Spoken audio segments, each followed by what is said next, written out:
Atong tanawon ba di kung unsa gyud ginabati ana mahimo kang ambasador sa isa ka brand niya, pinaka-importante gyud diha ba di ang kaon pod. Pinaka-trending na street food sa Manila atong imbestigahan og lami gyud ba.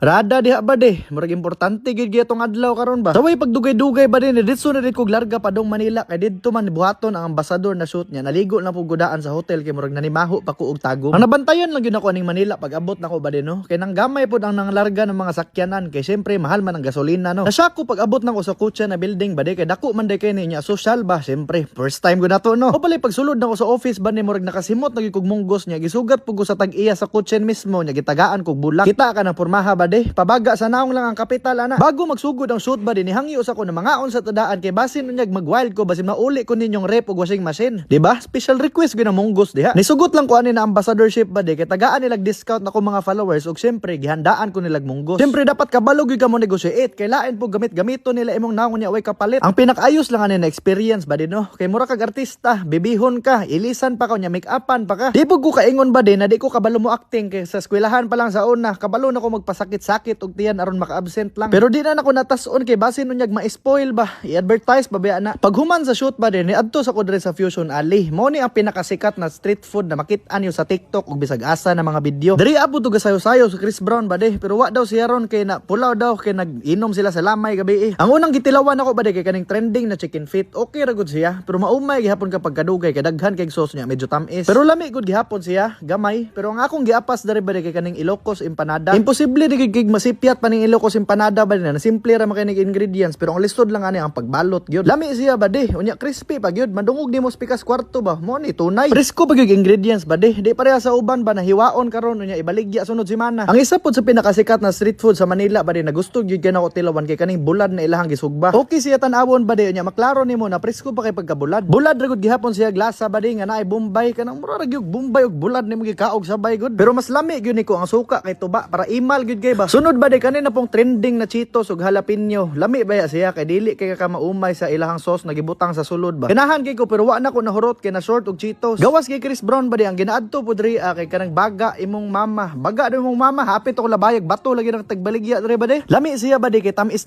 mangud siya nya humok pero sa sauce ra gihapon na magdaog or sa suka. Bisong asa lang ko mubaktas makita gyud ko aning hotdog pero ang nakanindot ani kay ilahang gisugba di as bato. Ang lasa niya ba de mura gug hanggarya na gituslo sa bitsin pero lami pod siya. Depende sa imong hilig. Excited pud ko aning dessert ba de kay kanunay mao ni ginalinyahan sa mga tao diri Sa naong pa lang ka magtan-aw ba de mutulo na imong laway og ihi sa kalami. Pagkaon ako ani ba de lami gyud ang Biscoff kay syempre kinsa may masipyat sa Biscoff pero ang tunga niya kay tabang. Medyo di gyud siya sulit sa 250 niya na presyo ba de kay ang biskwit sa tunga medyo wa gyud lasa. Pero ang pirmi gyud ako ginaadtuan ba de basta na ako diri sa Manila unya na ako dapit diri sa UST kay kanang pinakasikat na mangtot. Pila na ni sila ka tuig ilado ba de unya pinakaganahan ako diri kay ang ilahang turon ilahang giprito sa tanduay. Pero wa gihapon ko nagdahom ba de na sa kabuang nako mahimo ko ambasador sa isa ka brand. Mo nang padayon lang gyud si mong gibati ba de kay kanang mga tao na di maka-express silang sarili fan na sila sa mga tao na maka-express kung unsa gyud ang tinuod na sila. Ni automatic baga kag naong mi